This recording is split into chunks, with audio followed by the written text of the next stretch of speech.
म्हणून जायचं आपण इथून. कोणीही कुठेही जायची गरज नाहीये. ज्यांनी दावेदारांची हात मिळवणी केली ना त्यांनी जावे इथून आणि त्यांच्या नव्या घरोबात आनंदात राहावे. गोपाळा,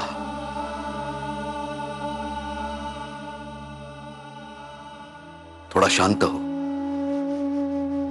अरे प्रत्येक वेळी अरेला कार्य करायचे नसते. आज जरी तुझे काका आपल्यावर दावे लावणाऱ्या काकांना सामील झाले असले तरी इतकी वर्ष आपण सगळेच या घरात एकत्र राहिलो आहोत, सुखाने नांदलो आहोत आणि या घरातले ते मोठे आहेत. आज जरी दुर्दैवाने त्यांच्या तोंडून निघून जा असे शब्द बाहेर पडले असले तरी जसा आपण नेहमी त्यांचा मान राखलाय तसेच त्यांचे हे शब्द सुद्धा शिरोधार्य मानून त्यांचा मान राखायला हवा. आणि तुटायचेच असेल नाते तर ते आपल्या असभ्यपणामुळे नको.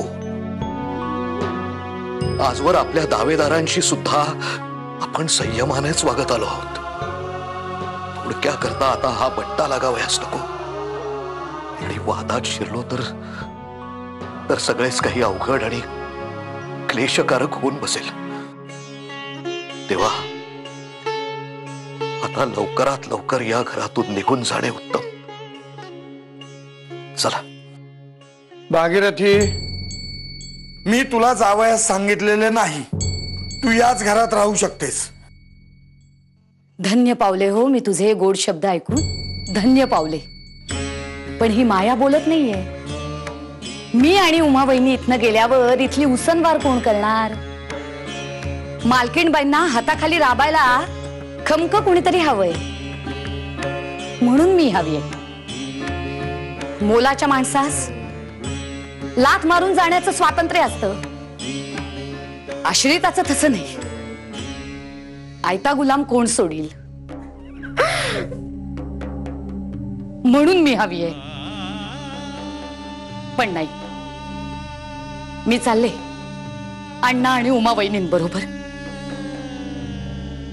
आता तुझ्या बायकोला म्हणो, कर घरात स्वयंपाक पाणी, कर धुणी भांडी, कर झाडलोट.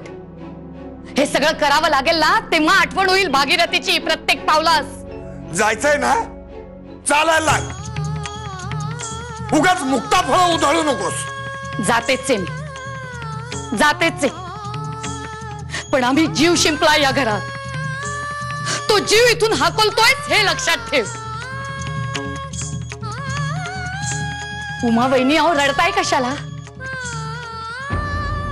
तुमच्या डोळ्यातून पाणी काढणारेच रडणार आहेत आता.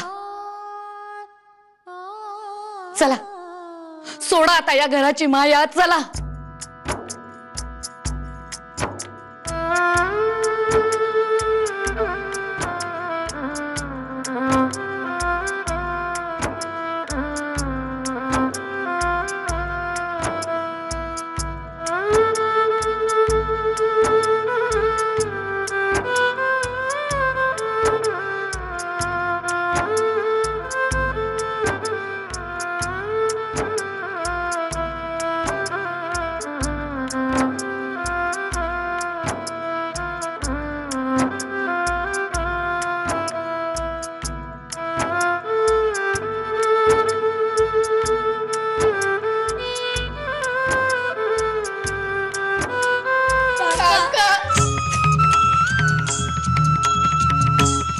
येत जा अधून मधून.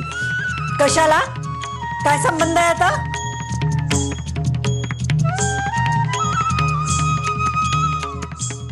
झालं ना तुझ्या मनासारखं? फुटलं ना घर.